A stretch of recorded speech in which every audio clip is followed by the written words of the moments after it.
Hey babes, welcome back to Pretty Girl Rich Era. Today's video is a compilation of some of my best big sister advice on hygiene. Because we all deserve to feel fresh, confident, and fabulous every day. I won't be coming back for commentary later in the video, so sit back, relax, and soak up all the gems I've gathered for you. If you enjoyed this video and want more content like this, don't forget to like, comment, and subscribe. Let's dive right in. If you don't have a big sister, I'm going to be your big sister real quick. Here are some hygiene tips for down there. Every time after I shower. This is like $4 on Amazon. It's just the Amazon brand Witch Hazel. It's cheaper than the one you find at Walmart. After you shower, put this on a cotton round. Go in on the back door. Just rub it on the beehole. It will prevent any kind of smells or anything. Like I guess another hygiene tip, use baby wipes when you wipe. Like, I never stopped using baby wipes after being a baby. Like, I would go to other people's houses and they wouldn't have baby wipes and I'd be like, well, how am I supposed to take a shit here? To this day, like, I won't ever use, like, I don't like using public restrooms anyway, unless I'm, like, hover peeing. But I have to carry emergency wipes with me, just in case. Put this on after you shower. Use your wipes when you wipe. That hole is not gonna smell. Speaking of the back door, this glycolic acid stuff, yes, it does lighten. Yes, it does. It's an acid. So, you can put it on your pits for discolored pits. You can put it on your thighs for discolored thighs. It's going to be the same with the hole. A little thing that you girls may not know, you just got into high school, you got your first thong. So cool. Thongs create friction on your beehole. What's going to cause discoloration on your beehole? That friction is going to make it look darker. Wear like a seamless, like bikini brief, I guess. I don't know. Or just don't wear underwear. Just let her breathe. I mean, don't go like not wearing underwear with jeans because then you're gonna like rub it raw.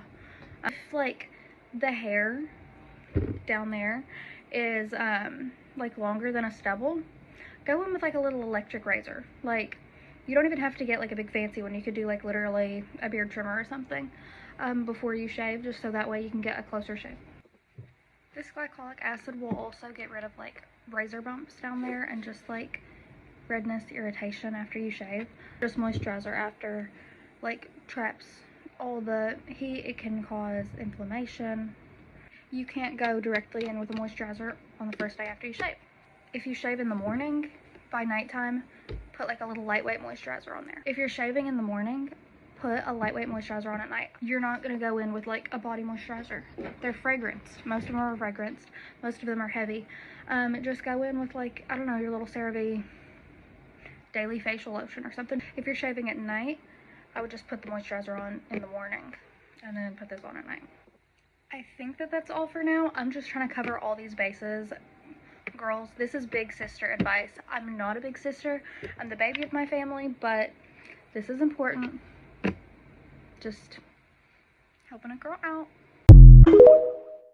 Sit down. Here's your big sister hygiene advice, okay? If you're young, if you're old, if you don't have a big sister and you need advice on hygiene, I'm gonna give it to you right now. I'm not gonna sugarcoat things, baby. We're gonna get into the nitty gritty. Yeah.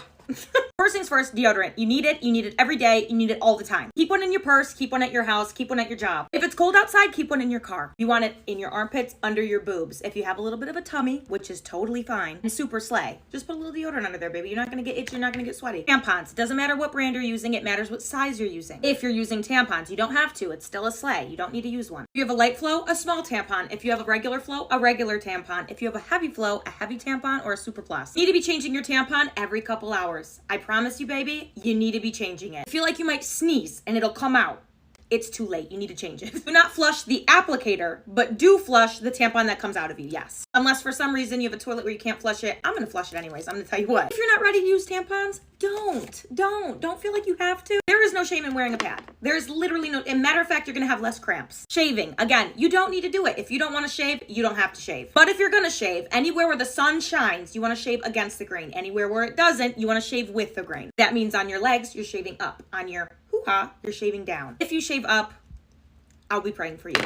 Same thing with razors. If you're gonna buy a razor, buy a men's razor. Fuck it. The women's razors suck. They always have 1 or 2 blades. You want like 4 or 5. If it's pink, it probably costs more anyways because society sucks and they hate women. But we're gonna buy a men's razor. You brush your teeth at night to keep your teeth. You brush your teeth in the morning to keep your friends. That's the rule. Now here's some big sister tips that are not hygiene. If a boy texts you after 10 p.m., don't answer. Anything a boy wants to talk about after 10 p.m. is not worth your time, okay? So ignore them after 10 p.m. Do not post where you live. Do not post the neighborhood you live in. And do not post any videos leaving your house. Don't say what stores are near you. Don't say what stores are on your street. Promise you, do not. Get off your phone. Get off your phone at night. Your mom is so right. You need to get off your phone at night. That is why you're not sleeping. Get off your phone at night. And lastly, I love you so fucking much, okay? I will be back for more. Okay, baby, sit down, strap in, because it's time for your routine big sister hygiene advice, okay? We're getting into the nitty gritty. We're getting even nittier and grittier than last time, okay? First of all, don't flush your tampons, okay? No more flushing of the tampons. That's not a thing. I know a lot of us aren't comfortable talking about this. I know a lot of our parents aren't comfortable talking about this, but we need to talk about the hygiene of our vagina. The self-cleaning, beautiful flower that lives inside of our pants. Okay? I would avoid any feminine washes. Always. I would avoid them. It can screw up your pH, it can make you itchy, and it's just best to stay away from them, in my opinion. I recommend using a mild bar soap on the outside. You don't go inside the hole. Neither holes get put any soap inside of them. The inside of your insides clean themselves. Here's the thing. If for any reason it starts to be itchy inside of there, it starts to smell funny inside of there, and you have the urge to wash it, do not wash it. Go to your doctor. If you don't have health insurance and you don't feel comfortable asking your mom to take you to the doctor, it is very possible that you may have a yeast infection, and in that case, you need Monistat, babe. You need Monistat, you need Monistat, you need Monistat. If it's itching and it's burning and it's prolonged and it's smelling funny and you've already tried Monistat and it's still not working, you might have BV. BV is bacterial vaginosis, babe. You need an antibiotic for that. You need to get to the doctor because prolonging BV can be really bad for your health. I'm really looking out for you here because I really care about what's inside your pants. I want it to be healthy and safe. That sounded bad. I really don't care about what's inside your pants, but I really care about you being healthy. Moving into UTIs,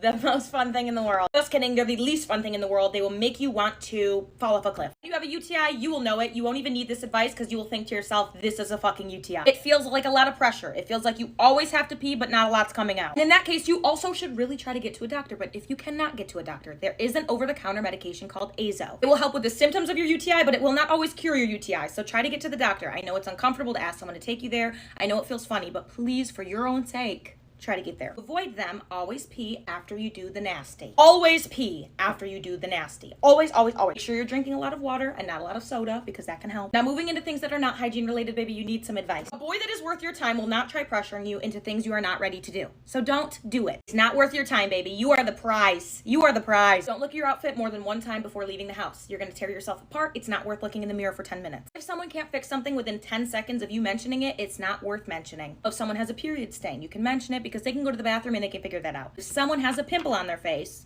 don't mention it. If they have a booger hanging out of their nose, you can mention it. If their hair looks shitty that day, go fuck yourself and don't mention it. It's not very nice, right? It's not very nice. Lastly, say 3 nice things to yourself every single day. Every single fucking day. I'm not taking any no's. Do it. Love you so much. Bye.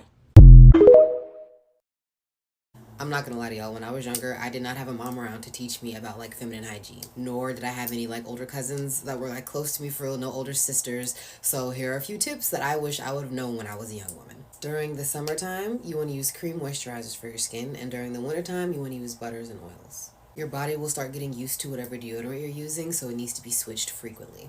Using lots of scented soaps and lotions can really throw off your pH balance. If you are going to be intimate with anybody, they need to wash their hands first. I know we all love loofahs, but they also carry tons of bacteria, so try using an African net sponge instead. Organic pads and tampons are much better for your lady parts, and they can also shorten your period. Sweat buildup in certain crevices can cause odors, but drinking liquid chlorophyll can help tremendously because it's an internal deodorizer. Women are 3 to 4 times more likely than men are to have latex allergies, so keep that in mind. For my younger uterus people, I know that a lot of these pads and tampon commercials are often advertising 8-hour wear, 12-hour wear. Do not do that unless you absolutely have to. You need to be changing them regularly, okay? Like every 1 to 3 hours, 2 to 4. I was never told a lot of these things, so here I am telling them to you. If you have any other feminine hygiene advice, by all means, ditch this video. Realistic big sister hygiene advice. If you don't have a big sister, here I am. And if you do have one and they suck, here I am. I'm here to be the big sister to help you, not judge you. Bookie's hygiene is very important. Very important. important. First is shower hygiene. I'm gonna keep it simple because it doesn't have to be extra. I first go off with an unscented, sensitive body wash soap to wash my body and get off all the bacteria. And then I'll go in with a body wash that's scented to make me smell extra clean and feel extra clean. Do not put this on your Gucci! You know, feel like your hidden part, your Gucci! You don't have to use anything. You could just use water, literally. But for me to feel like extra squeaky clean, because that's just me, I like to go in with a baby wash soap. Unscented, sensitive, and nothing extra. Literally nothing. Literally love this because it doesn't affect your pH balance and it does what it does. And then also I like to exfoliate with like a little body scrub like 3 times out the week. This is so good. And my soap and body wash, I use a rag. This is one of the best rags I've ever used. It's from the dollar store. Literally $1. Literally the best. Hey, Bookie's not for the bathroom. Me personally, I love using wipes. I just feel extra clean. I make sure I get the ones that are unscented, no scent, literally nothing. I literally love using wipes. The next would kind of be hygiene outside the shower. I love to go in with like a soft shea butter type of lotion. Really put this all over my body. Also like to go in with like a baby powder. My titty sweat, like, sorry to say. I put this like underneath my boobs and like in my thighs where places I know I sweat. Honestly, I put this all over my body. Since I was a little kid, I've always been putting powder, so I love powder. Or you get like a cream to powder type of situation. You could put it everywhere like I just said if you just don't want all that powdery stuff on you. And also deodorant. We do not want to be smelling no, when we go get somebody a hug and they just smell like funky cheese. No, I love this brand. This small one, I got it when I went on vacation. I just been using it ever since because I'm broke. But this brand right here, honey, smells great. And lastly would be vitamins. I really recommend taking vitamins. I wish I started taking them sooner. I love just regular 1 a day vitamins. It has everything in it. You just take 1 a day. And also Bookie vitamins for Gucci. Cranberry vitamins. I wish I took these like 15,000 years ago, but I really recommend cranberry vitamins. It just keeps everything flowing, keeps everything good and juicy, man. All right, Bookies, that's it. I love you so much. Let me know if you have questions for anything else. Thank you so much for watching, babes. I hope you found this video of big sister advice on hygiene helpful and empowering. If you loved this video, don't forget to give it a thumbs up. It really helps the channel grow. And if you're new here, hit that subscribe button and turn on the notification bell so you never miss a video. I'd also love to hear your favorite tips or questions in the comments below. Let's keep this conversation going. Until next time, stay beautiful, stay confident, and stay in your pretty girl rich era. See you soon.